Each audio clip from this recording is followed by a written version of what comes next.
Mencionaba, tenemos que recaudar y tenemos que gastar. Entonces vamos a explicarles un poco cómo gastamos el dinero. Y entonces nuestra tesorera, ella es parte integral de ese proceso y tiene algunas cosas interesantes que quisiera compartir con ustedes. Entonces, adelante, Sandra, por favor. Muchas gracias. Antes de esto, quería contarles y reforzar un poquito lo que les contó el secretario en la primera parte, y es que la Tesorería de Bogotá es la tercera tesorería más grande de este país, medida por nivel de portafolio. Nosotros tenemos un portafolio de recursos invertidos de más o menos 6 billones de pesos, ¿cierto?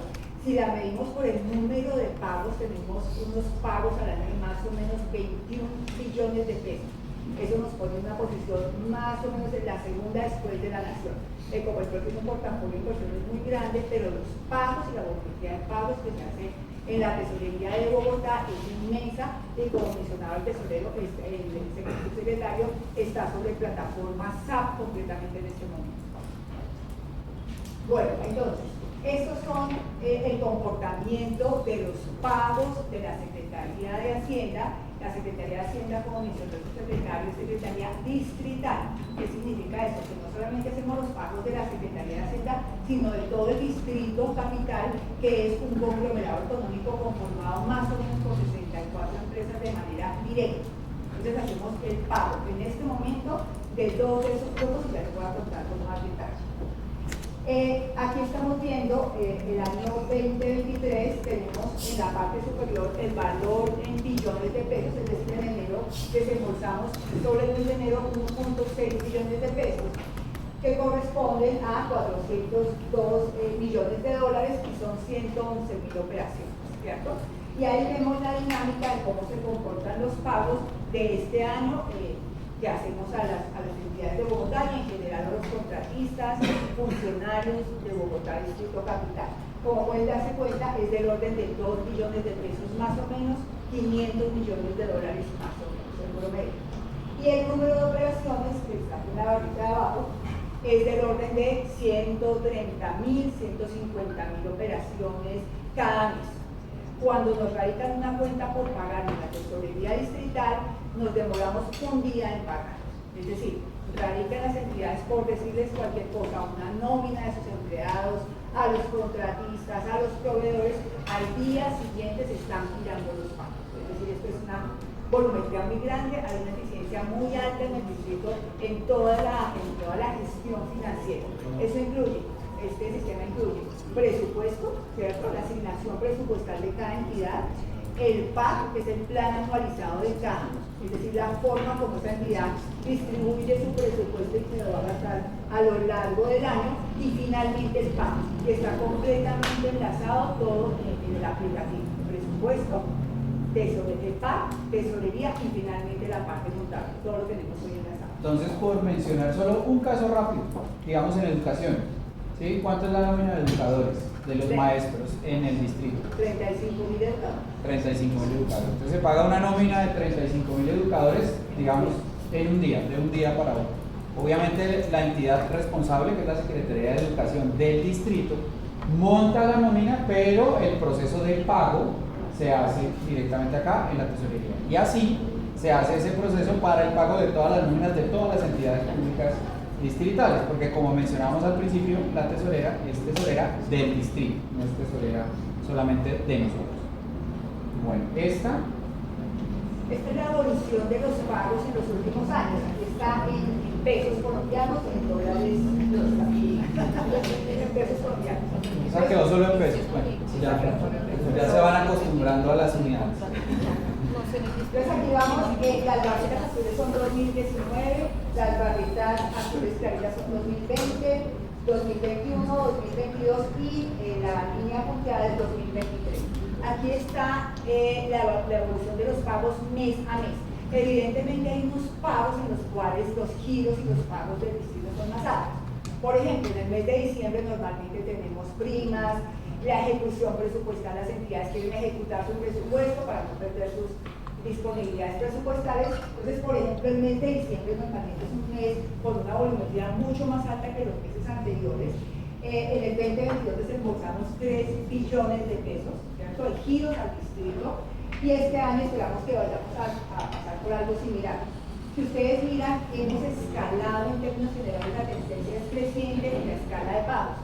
Eso hace que sea muy importante tener una herramienta robusta que nos permita ese escalamiento en los pagos, y por eso también desde el ejercicio de la transición al sistema SAP es una herramienta universal que nos permite tecnología de punta y incrementar de esa manera escalar los pagos. Hay una cosita, yo creo importante mencionar ahí, o sea, antes de que tuviéramos esta herramienta, no es que no tuviéramos sistema, pero el sistema no era integrado. Entonces teníamos un módulo de presupuesto que se llamaba Predis, teníamos un módulo de tesorería que se llamaba Object y teníamos un módulo de contabilidad que se llamaba Lima. Y estos módulos eran interoperables hasta cierto punto, pero lo que producía un módulo como resultado lo tomaba el otro como insumo para un procedimiento. En este momento, una de las grandes bondades que tenemos con esta nueva plataforma es que un solo registro, pues digamos, hace la operación en todos los módulos, y eso es una cosa pues que ahorra mucho tiempo y nos permite y nos permitirá un mayor volumen de operaciones. Es decir, hay una ganancia en eficiencia que luego la tesorera les va a contar cómo la pensamos capitalizar, que creo que ese es un tema muy interesante. Por favor. Una pregunta, buenas tardes para todos. En la anterior, sí, pues se ven las como el tema de los pagos de aquí a diciembre. Esas son las proyecciones exactas que tienen por mes de aquí a No, porque fíjate que estas barritas de acá es las barritas son años anteriores. Histórico. La línea es este año. Este es este año, lo que vamos. Mira que esto es agosto. Como te decía, es muy posible que la tendencia sea la misma. Si ustedes se dan cuenta, los meses son más o menos la misma tendencia. Es decir, que este año estamos esperando desembolsar una cifra superior a los 3 billones de pesos. Eso lo tenemos integrado en nuestro flujo de caja, el cual también trabajamos en esta herramienta, y nos permite de alguna manera sí tener una proyección relativamente cercana a esos flujos de pago futuros. Esta sí es histórica. Gracias.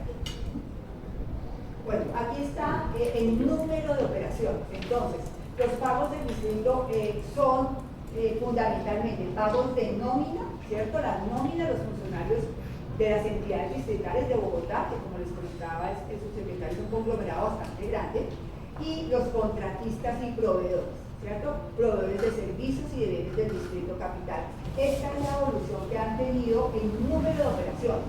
Entonces, más o menos, un mes promedio puede ser de más o menos 114, 108, 106 desembolsos, giros, 100.000 desembolsos y 130.000 desembolsos. Y la composición entre nóminas y contratistas y proveedores. Hay meses en los cuales las nóminas crecen por efecto de las primas, por ejemplo, junio y diciembre son meses un poquito más altos en nóminas. El resto se distribuye más o menos igual. Este es el número de operaciones. Bueno, como les contábamos desde el principio, aquí tenemos la composición del distrito. El distrito capital, Bogotá, distrito capital, está conformado por 3 grupos o 3 tipos de entidades. Tenemos en el primer grupo lo que llamamos la administración central, que es algo parecido a lo que tiene la nación. Con los ministerios. Que tiene un presidente y unos ministerios. El distrito capital tiene un alcalde y hay una secretaría de Cultura, Secretaría de Gobierno. Eso es lo que llamamos el sector central. Son 21 entidades, incluyendo el Consejo, la Contraloría y la Personería de Bogotá. El otro grupo está formado por las alcaldías menores que nos comentaba César hace un momento. Son locales, ya no son menores. Perdón. Locales. Sí. Son 20 fondos de desarrollo local o alcaldías locales, ¿cierto? Esas alcaldías también forman parte de la tesorería distrital. Estos dos grupos están hoy en lo que denominamos la cuenta única distrital. ¿Qué es la cuenta única distrital? A grandes rasgos, que la tesorería distrital es la tesorería de esas entidades. ¿Qué hacemos con esas entidades? Entonces, recaudamos, es decir, tenemos todos los convenios de recaudo, por ejemplo, de multas y comparendo, de los códigos de policía, de todos los recaudos que hacen esas entidades, les recaudamos nosotros con nuestros convenios tesorales. Hacemos el pago, como acabamos de ver, de sus nóminas, contratistas, funcionarios, todo esto. Administramos el portafolio de inversión, eso nos permite tener de manera centralizada todo el portafolio de Bogotá, Distrito Capital, aquí en la tesorería, con unos beneficios enormes que ya les vamos a contar.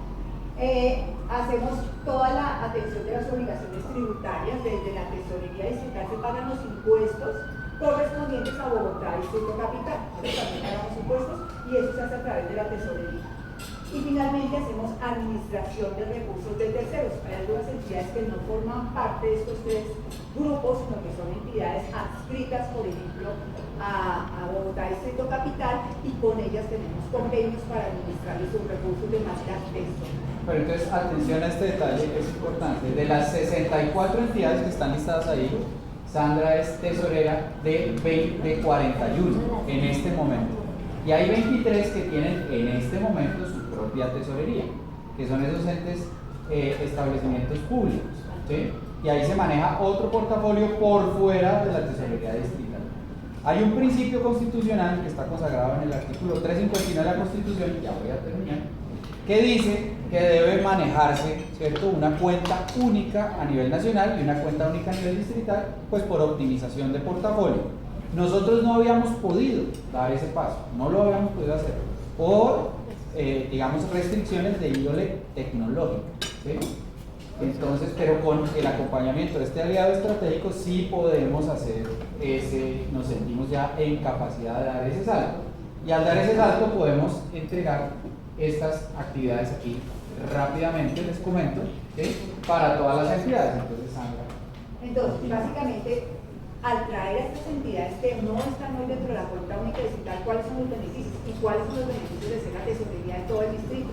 Que como dijo el subsecretario, ya lo podemos hacer. Pues primero, implementar la disponibilidad ordinaria. ¿Qué significa? Si por ejemplo Eliana tiene una caja deficitaria y César tiene una caja superavitaria, pues al tenerlas en un fondo común, no es revuelto, un fondo común administrado, pues no, pues nos permite optimizar la caja ordinaria.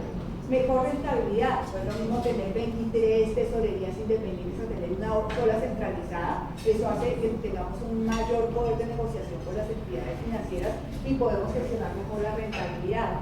Administración de riesgo. Las entidades distritales no están creadas para administrar recursos, eso lo hace la tesorería distrital. Son centros de costo, pero entonces se enredan con unos portafolios y entonces a veces la gestión de ellos no es óptima en materia de riesgo. Por ejemplo, el IDIPIO está creado para la protección de los animales en Bogotá, ¿cierto? Pero ellos administran un portafolio, una tesorería, pues no es su actividad y eso hace que los otros administren mejor aquí. Efectivamente, que esas entidades puedan focalizar sus recursos en su actividad, ¿cierto? En lo que efectivamente corresponde a su misionalidad, es otro de los beneficios de la cuenta única. Fortalecemos a nivel del distrito todas esas actividades que hacemos en la tesorería distrital, que ya les hemos mencionado: pagar, recaudar, administrar el portafolio de inversiones. Y finalmente, algo que es muy importante para el distrito y para las finanzas distritales es que optimizamos la toma de deuda. Si tenemos una mayor caja entre todos, realmente tomamos deuda únicamente cuando lo necesitemos. Eso hace unos ahorros inmensos a nivel de distrito. Que es mi gran obsesión, porque entonces a veces no tenemos disponibilidad de caja, tenemos que pedir plata prestada, tomamos un crédito, pagamos intereses y resulta que otra entidad pública también tiene unos recursos públicos ociosos rentando menos que lo que podrían rentar aquí en la tesorería. Entonces, pues parte del proceso tiene mucho que ver con eso. Bueno, y finalmente contarles un poco cómo viene ese proceso, ¿cierto? Entonces hicimos un proceso que va por fases, en donde a partir del mes de julio del 2023 ingresaron 4 de esas entidades, establecimientos públicos que les mencionamos que van a ingresar en la cuenta única. En la fase 2 tienen otras 4 entidades y vamos paulatinamente haciendo que las 23 entidades formen parte de la cuenta única. Que las 22, porque se nos va a escapar la universidad, es la única que no vamos a meter por ahora. Entonces, hay una universidad de Bogotá. Claro, la Universidad Distrital Francisco José de Caldas, pero resulta que las universidades en Colombia tienen unas normas especiales de autonomía, sí, y eso dificulta, en principio no debería, en nuestro entendimiento, pero es una discusión larga y tendida con la propia universidad, el manejo centralizado de sus recursos, porque nosotros no vamos a interferir en la gestión universitaria, sino simplemente la vamos a manejar los recursos. Pero es una pelea muy compleja. Pues para no dar esa discusión, vamos con estas 22 y ya más adelante miraremos la universidad. Bien. Espero que no se va a quedar por fuera, porque no veo por qué. Pero bueno. Y seguimos durante lo que sigue del transcurso del año y creemos que tal vez parte de los primeros meses del año entrante incluir a todos los demás establecimientos públicos en la cuenta única digital, en la fase 3, en la fase 4 y al final la fase 5. Esto es básicamente a grandes rasgos la tesorería distrital y cómo se maneja la gestión del gasto en Bogotá. ¿Cómo se maneja con el presupuesto? Es decir, Ajá. el presupuesto que lo decide un consejo, una aprobación legislativa y después lo ejecuta la alcaldía. Sí, de acuerdo. El ciudadano, el contribuyente, la persona puede consultar el grado de ejecución de ese presupuesto de acuerdo a cualquiera de estos 20, ¿cuántos? ¿23? ¿No? 22. En realidad 23. 60, porque, 60, sí. porque el presupuesto sí tiene todos los 62. Bien, y el ciudadano puede, el contribuyente puede verificar, chequear cómo es el grado de ejecución de ese presupuesto. Sí. De hecho, nosotros nos enfocamos en este tema de tesorería que nos pareció Sí. más interesante para contar, pero antes de los giros, es decir, antes de mover la plata, hay que hacer unos registros presupuestales, Bien. como es natural. Y funciona como usted lo está describiendo. Entonces, Bien. en un primer momento hay un acuerdo, que es como se llaman los actos legislativos que expide o que nos aprueba nuestro Consejo Distrital. Sí. Y ahí viene una ley de apropiaciones, que son autorizaciones máximas para gastar por un periodo de tiempo determinado. Esas autorizaciones vienen para cada una de estas entidades y vienen clasificadas por funcionamiento, servicio de la deuda e inversión. Y por dentro, luego se hacen los registros presupuestales, que son básicamente 3 momentos. El CDP, que es la disponibilidad presupuestal cuando se va a contratar, el RP, que es el registro presupuestal cuando se ha contratado, y la orden de pago, que es la orden que se le da a Sandra para que pague al tercero que prestó el servicio correspondiente. ¿Sí? Bien. Eso no lo comentamos porque no nos pareció tan interesante, digamos, pero ya que usted lo trae, pues lo Bien. contamos. Y a partir de ese momento, entonces se sube la cuenta y Sandra paga. ¿Sí? Esa parte que usted menciona está disponible. Y es posible que un ciudadano sepa cuánto va la ejecución presupuestal de cada una de estas entidades. Yo diría que casi que en tiempo real, porque sacamos un informe de ejecución a la semana. ¿Sí? Un informe de ejecución semanal. Tenemos un reporte que llamamos el boletín de tesorería, donde estamos haciendo ese seguimiento. Bien. Y se hace seguimiento no solamente a estas 23, sino a las 64 entidades en total. Entonces va cuánto llevan ejecutado, cuánto llevan girado, y hacemos además un ranking de la ejecución. Porque lo ideal es que lo hagan de manera oportuna, de acuerdo con las programaciones que hicieron del pago. ¿Cierto? Para poder administrar adecuadamente el portafolio, porque si no nos dan información por tiempo, pues cómo hacen las inversiones, cómo tiene la plata disponible. Entonces hacemos un tracking y eso sale de manera mensual y se alimenta a través del presupuesto, de contabilidad y de tesorería. ¿Vos querías hacer una pregunta? No, lo que iba a comentar era que en Colombia la información es pública.